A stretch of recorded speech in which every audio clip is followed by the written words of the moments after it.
பார்க்க போகிறோம் அப்படின்னா லீனியர் அல்ஜிப்ரா தான் வந்து ஸ்டார்ட் பண்ண போகிறோம். டெக்னிக்ஸ் இன் லீனியர் அல்ஜிப்ரா அப்படின்னு சொல்லி ஸ்டார்ட் பண்ண போகிறோம். இது வேறு ஒன்றும் இல்லை.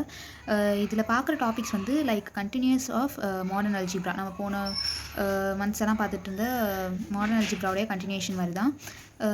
அதுக்கு வந்து ரிலேட் ஆகிற மாதிரி தான் இங்கே டாபிக்ஸ் இருக்கும். ஓகேவா? ஸோ ஃபர்ஸ்ட் நம்ம இங்கே பார்க்க போகிறது டெக்னிக்ஸ் இன் லீனியர் அல்ஜிப்ரா. இது வந்து இந்த நோட்ஸ் வந்து நான் எந்த புக்கில் வந்து எடுத்திருக்கேன்னா ஹாஃப்மேன் எழுதின லீனியர் அல்ஜிப்ரா அப்படின்ற புக்கில் தான் நம்ம எடுத்திருக்கோம். ஸோ ஃபர்ஸ்ட் வந்து இதில் ஃபஸ்ட் யூனிட் தான். Unit 1 linear equations.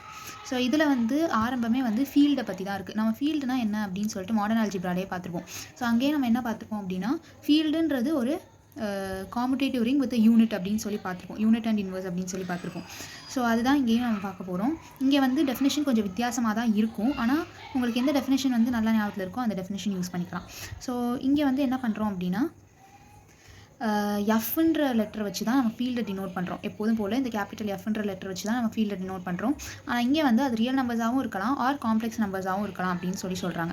ஸோ அந்த எஃப்ன்ற செட் வந்து ரியல் நம்பர்ஸாகவும் இருக்கலாம் காம்ப்ளெக்ஸ் நம்பர்ஸாகவும் இருக்கலாம். அண்ட் அது வந்து இந்த ஃபாலோயிங் ப்ராப்பர்ட்டிஸை சாட்டிஸ்ஃபை பண்ணணும். ஸோ டோட்டலாக ஒரு 9 ப்ராப்பர்ட்டிஸ் இருக்குது. ஃபர்ஸ்ட் வந்து அடிஷன் காம்படேட்டிவாக இருக்கணும். ஸோ காம்படேட்டிவ்னா நமக்கு தெரியும் a + b = b + a. அதுக்கப்புறம் அடிஷன் இஸ் அசோசியேட்டிவ். அதாவது a + b + c = a + b + c. அதே தான் ப்ராக்கெட்ஸை மாற்றி போடுறது. அப்புறம் அடிட்டிவ் ஐடென்டிட்டின்றது 0. ஓகேவா? அதுக்கப்புறம் அடிட்டிவ் இன்வர்ஸ்ன்றது -a அப்படின்றது, இல்லாட்டி b' அப்படின்னு சொல்லி கூட ரெஃபர் பண்ணுவோம். அதுக்கப்புறம் மல்டிப்ளிகேஷனுக்கு வந்துடும். ஸோ அடிஷனை பொறுத்த வரைக்கும் 4 condition: competitive, associative, identity, inverse. இதே மாதிரி மல்டிப்ளிகேஷன்லேயே இந்த 4 condition: competitive, associative, identity, inverse. இந்த 4 கண்டிஷனையும் சாட்டிஸ்ஃபை பண்ணணும். லாஸ்ட்டாக மல்டிப்ளிகேஷன் வந்து டிஸ்ட்ரிபியூட்டிவ் ஓவர் அடிஷன் அப்படின்ட்டு இந்த ஃபைனல் கண்டிஷன் வந்து சாட்டிஸ்ஃபை பண்ணுறோம். அதாவது x × y + z = xy + xz. அதே மாதிரி x + y × z வந்து xz + yz அப்படின்னு சொல்லி 2 கண்டிஷன்ஸாக பிரிச்சிருக்கோம். ஓகே. ஸோ ஓகே, இப்போ இது வரைக்கும் என்ன சொல்லியிருக்கோம் அப்படின்னா எஃப்ன்றது ஒரு set of real numbers or set of complex நம்பர்ஸ்ன்னு சொல்லியிருக்கோம். ஸோ இப்போ வந்து இந்த செட் எஃப்ன்றது இந்த 2 ஆப்ரேஷன். ஸோ இங்கே மொத்தமாக பார்த்தோன்னா அடிஷன் மல்டிப்ளிகேஷன் அப்படின்னு சொல்லி 2 ஆப்ரேஷன்ஸ் இருக்குது. ஸோ இந்த 2 ஆப்ரேஷன் கூடயும் ஒர்க் பண்ணி கூடயும் இருந்து அந்த கண்டிஷன்ஸ் 1லேருந்து 9 வரைக்கும் இருக்கிற இந்த கண்டிஷன்ஸ் சாட்டிஸ்ஃபை பண்ணிச்சு அப்படின்னா அந்த எஃப்ஐ நம்ம ஃபீல்டுன்னு சொல்லுவோம்னு சொல்லியிருக்காங்க. இதுதான் வந்து ஃபீல்டோடைய டெஃபினிஷன். ஓகே. ஸோ ஃபீல்டை பற்றின ஒரு ஐடியா இப்போ கிடச்சிருக்கும். இப்போ அடுத்ததான் நம்ம பார்க்க போகிறது சப்ஃபீல்ட். இதை பார்த்தா இது ஒரு ரிலேஷன் மாதிரி இல்லை. நம்ம இது வரைக்கும் மாடர்ன் அல்ஜிப்ராவில் என்னென்னலாம் பார்த்துருக்கோம்? குரூப் பார்த்துருக்கோம், அதுக்கு ரிலேட்டடாக சப் குரூப் பார்த்தோம். வெக்டார் ஸ்பேஸ் பார்த்தோம், அதுக்கு ரிலேட்டடாக சப் ஸ்பேஸ் பார்த்தோம். இப்போ வந்து ரிங் பார்க்குறோம், ஃபீல்டு பார்க்குறோம். ஸோ இதுக்கு ரிலேட்டடாக சப் ஃபீல்டு பார்க்குறோம். ஓகேவா? ஸோ நம்ம இது வரைக்கும் என்னென்னலாம் பார்த்தோம்? இப்போ சப் குரூப்னா என்னென்னு பார்த்தோம். Subgroup is a group இட் செல்ஃப்னு பார்த்தோமா? அதே மாதிரி subspace is a vector space itself. அந்த மாதிரி. ஸோ இப்போ சப் ஃபீல்டுமே என்ன அப்படின்னா subfield is a field itself. அதோடைய யூஷுவல் ஆப்ரேஷன்ஸில் அதுவுமே ஒரு ஃபீல்டு தான் அப்படின்னு சொல்கிறாங்க. ஸோ ஒரு ஓப்பன் ஃபீல்டில் அந்த செட் எஃப்பை தான் வந்து சப் ஃபீல்டு அப்படின்னு சொல்கிறாங்க. அதாவது இப்போ வந்து 0,1 வந்து பிலாங்ஸ் டு எஃப்னு வச்சுப்போம்.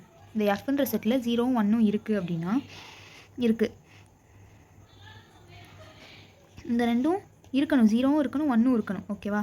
ஸோ இது ஏன் அப்படின்னா இது ரெண்டுமே வந்து கண்டிப்பாக ஒரு ஃபீல்டில் இருக்கணும். அப்போ தான் வந்து இந்த கண்டிஷன் சாட்டிஸ்ஃபை ஆகும். ஏன்னா 0ன்றது என்ன? அடிட்டிவ் இன்வர்ஸ் இருந்தால் தான் அது ஒரு ஃபீல்டுனா என்ன? அந்த 9 கண்டிஷனையுமே சாட்டிஸ்ஃபை பண்ணணும். அதில் ஒரு கண்டிஷன் தான் வந்து அடிட்டிவ் ஐடென்டிட்டி. அதே மாதிரி 1ன்றது மல்டிப்ளிகேட்டிவ் ஐடென்டிட்டி. ஸோ 0வும் இருக்கணும், 1ம் இருக்கணும். எந்த ஃபீல்டு எடுத்தாலுமே இந்த 0வும் இருக்கணும், 1ம் இருக்கணும். ஓகேவா? சப்போஸ் அந்த எஃப்பில் வந்து x, yன்னு 2 எலமெண்ட் எடுக்கிறோம் அப்படின்னா x + y இருந்தாலும் சரி, -x இருந்தாலும் சரி, xy இருந்தாலும் சரி, x இன்வர்ஸாக இருந்தாலும் சரி, இந்த எல்லா எலமெண்ட்ஸுமே ஃபீல்டில் இருக்கணும் அப்படின்னு சொல்கிறாங்க. அப்போ தான் அது ஒரு சப் ஃபீல்டு. இப்போ இங்கே எக்ஸாம்பிள்ஸ் பார்த்தீங்கன்னா first set of positive integers எடுத்துக்கிறோம். பாசிட்டிவ் இன்டீஜர்ஸ்னால் எங்கேருந்து ஆரம்பிக்கும்? 1, 2, 3 அதுலேருந்து ஆரம்பிக்கும். அங்கே வந்து பார்த்தீங்கன்னா சப் ஃபீல்டாக மெயின் ஃபீல்டாக வந்து சி எடுத்துக்கிறோம். அதாவது சின்றது set of complex numbers. Okay. So set of positive integers வந்து அந்த காம்ப்ளெக்ஸ் நம்பர்ஸோடைய ஒரு சப் ஃபீல்டாக இருக்கவே முடியாது அப்படின்னு சொல்கிறாங்க. ஓகேவா? ஏன்னா காம்ப்ளெக்ஸ் நம்பர்ஸாக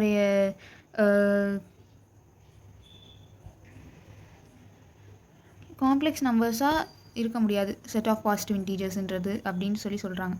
அதே மாதிரி செட் ஆஃப் இன்டீஜர்ஸுமே வந்து சிக்கு சப் ஃபீல்டாக இருக்க முடியாதுன்றாங்க. ஸோ 2 விஷயம் வந்து காம்ப்ளெக்ஸ் நம்பருக்கு சப்ஃபீல்ட் கிடையாதுன்றாங்க. என்னென்ன? Positive integers and also integers. ஓகேவா? அதுக்கு அடுத்தது என்ன சொல்கிறாங்க? Set of rational numbers. Set of rational numbers வந்து காம்ப்ளெக்ஸ் நம்பர்ஸோடைய ஒரு சப்ஃபீல்ட் அப்படின்னு சொல்கிறாங்க. அதே மாதிரி செட் ஆஃப் காம்ப்ளெக்ஸ் நம்பர்ஸுமே வந்து காம்ப்ளெக்ஸ் நம்பர்ஸோடைய ஒரு சப்ஃபீல்ட் அப்படின்றாங்க. ஸோ இந்த எக்ஸாம்பிளில் 4 எக்ஸாம்பிள் கொடுத்துருக்காங்க. அதில் 2 வந்து not a subfield of complex numbers, 2 வந்து சப்ஃபீல்ட் ஆஃப் காம்ப்ளெக்ஸ் நம்பர்ஸ் அப்படின்னு சொல்லிட்டு. ஸோ இப்போ இந்த ஜென்ரலாக இந்த பேப்பரில் இருக்கிற எல்லா ஃபீல்டுக்குமே வந்து எல்லா ஃபீல்டுமே இந்த பேப்பரில் நம்ம இப்போ இனிமேட்டு பார்க்க போகிற எல்லா ஃபீல்டுமே காம்ப்ளெக்ஸ் நம்பர்ஸோடைய ஒரு சப்ஃபீல்டாக தான் நம்ம வந்து கன்சிடர் பண்ணிக்க போகிறோம். ஓகேவா? நெக்ஸ்ட் கேரக்டரிஸ்டிக்னால் என்னன்னு பார்க்க போகிறோம். ஓகே, ஃபர்ஸ்ட் கேரக்டரிஸ்டிக்னால் என்னன்னு பார்க்கணும். கேரக்டரிஸ்டிக் அப்படின்னா என்ன அப்படின்னா, இப்போ வந்து ஒரு ஃபீல்டில் என்ன எலமெண்ட்ஸ் வேணாலும் இருக்கலாம் இல்லையா? ஃபீல்டில் சப்போஸ் 1ன்ற எலமெண்ட் இருந்து அந்த 1ஐ n டைம்ஸ் ஆட் பண்ணுறோம் அப்படின்னா, அந்த 1உடைய n டைம்ஸை வந்து நம்ம 1ஐயே வந்து n டைம்ஸ் ஆட் பண்ணுறோம். அப்போ அந்த n டைம்ஸ் ஆட் பண்ணும்போது அதுக்கு 0 அப்படின்னு ஆன்சர் வந்துச்சுன்னா அந்த nன்றது தான் வந்து என்ன அப்படின்னா கேரக்டரிஸ்டிக் அப்படின்னு சொல்கிறாங்க. ஓகேவா? அதாவது இந்த 1ன்ற எலமெண்ட்டை நம்ம n டைம்ஸ் ஆட் பண்ணுறோம். ஓகேவா? இப்படி n டைம்ஸ் ஆட் பண்ணும்போது நமக்கு 0 அப்படின்னு ஆன்சர் வருது. அப்போ அந்த nன்றது தான் என்ன அப்படின்னா கேரக்டரிஸ்டிக் ஆஃப் த ஃபீல்ட் அப்படின்னு சொல்கிறாங்க. சப்போஸ் நமக்கு வந்து இங்கே எத்தனை 1 ஆட் பண்ணாலும் நமக்கு 0 வரவே இல்லை. அப்போ என்னுடைய வேல்யூ 0. அதாவது என்னுடைய வேல்யூ 0னா அங்கே அப்படி ஒரு எண்ணே கிடையாது. நம்ம எத்தனை தடவை அந்த 1 ஆட் பண்ணாலும் நமக்கு 0 வரல அப்படின்னா அங்கே எண்ணே கிடையாது. ஸோ அப்போ அந்த ஃபீல்டை வந்து என்ன சொல்கிறாங்க அப்படின்னா கேரக்டரிஸ்டிக் 0 அப்படின்னு சொல்கிறாங்க. இப்போ ஜென்ரலாக நம்ம பார்க்க போகிற ஃபீல்டெல்லாம் வந்து எப்படி இருக்கும்னு சொல்லியிருந்தேன். இனிமேல் நம்ம பார்க்க போகிற எல்லா ஃபீல்டுமே காம்ப்ளெக்ஸ் நம்பர்ஸோடைய ஒரு சப்ஃபீல்டாக தான் இருக்கும்னு சொன்னேன்னா, அப்போது இப்போ என்ன சொல்கிறாங்க அப்படின்னா, சப்போஸ் நம்ம இப்போ பார்க்க போகிற ஃபீல்டு காம்ப்ளெக்ஸ் நம்பருடைய சப்ஃபீல்டாக இருந்துச்சு அப்படின்னா அதோடைய கேரக்டரிஸ்டிக் 0வாக தான் இருக்கும் அப்படின்னு சொல்கிறாங்க. ஸோ இதுக்கு என்ன அர்த்தம்? லிங்க் பண்ணி பார்த்தோம் அப்படின்னா, நம்ம இதுக்கப்புறம் பார்க்க போகிற எல்லா ஃபீல்டுலேயுமே அதோடைய கேரக்டரிஸ்டிக் என்ன அப்படின்னா 0.